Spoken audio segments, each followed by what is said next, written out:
இங்க பாருங்க, இன்னைக்கு நம்ம சென்னாங்குண்ணி தொக்கு வைக்க போறோம். இது எப்படி பண்ணுவோம்னு பாருங்க. எப்படி இருக்கு பாருங்க பொருள். என்னோட பிரதர் வாங்கி கொடுத்தாரு, தம்பி. என்ன அருமையா இருக்கு பாருங்க. அவருக்கும் நான் வச்சு அனுப்பணும், தொக்கு வச்சு அனுப்பணும். இங்க பாருங்க, இது நம்ம வாசனை வர்ற அளவுக்கு வறுக்கணும்.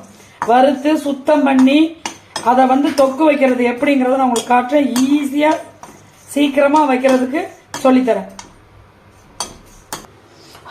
அப்படியே பொரிய ஆரம்பிக்குங்க. எறா வறுத்திருக்கேன் பாருங்க, கோல்டன் கலர்ல. கலர் சேஞ்சே ஆகக்கூடாது. இதோட ரகசியமே இதுதான். இது கோல்டு மாதிரி இந்த பொருள் கிடைக்காது, கிடைச்சிருக்கு. அதனாலதான் உங்களுக்கு பண்ணி காட்டுறேன். ஓகே, சென்னாங்குண்ணி தொக்கு வைக்க போறோம். ரொம்ப அருமையான சென்னாங்குண்ணி தொக்கு. வறுத்து எடுத்து வச்சிருக்கேன். காளி ஒரு 3 தக்காளி, ஒரு அரை வெங்காயம் போட்டிருக்கேன். ஜீரகத்தூள், மிளகுத்தூள், கொத்தமல்லி தூள். ஏன் மிளகாத்தூள் சேர்க்கலன்னா, இது சளி இலி எல்லாத்துக்குமே நல்லா கேட்கும். நல்லெண்ணெய் இப்ப பாருங்க ஊத்த போறோம்.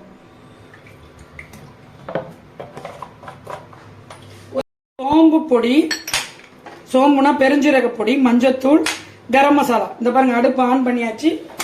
நல்லா எண்ணெய் காஞ்சிருச்சு. கரம் மசாலா போடுறோம். இன்னைக்கு என்ன பண்ண போறோம்னா, நம்ம புதுவிதமா பண்ண போறோம் தொக்கு. இது ரொம்ப டேஸ்டியா இருக்கும். நீங்க ட்ரை பண்ணுங்க, ரொம்ப நல்லா இருக்கும். 2 பச்சை மிளகா, நம்மளுடைய பெப்பர், காரம், இதுதான் ரொம்ப அருமையா டேஸ்டா இருக்கும். கருவேப்பிலை, வெங்காயம், பச்சை மிளகா போடுறோம்.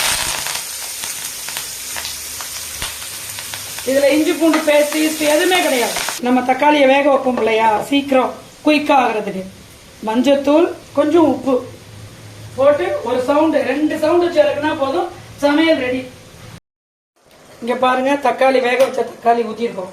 இது நல்லா எண்ணெய் கசிஞ்சு வரணும். அதுக்கப்புறம் தான் பொடியெல்லாம் போடணும், சென்னாங்குண்ணி எல்லாம் போடணும். அப்பதான் நல்லா இருக்கும்.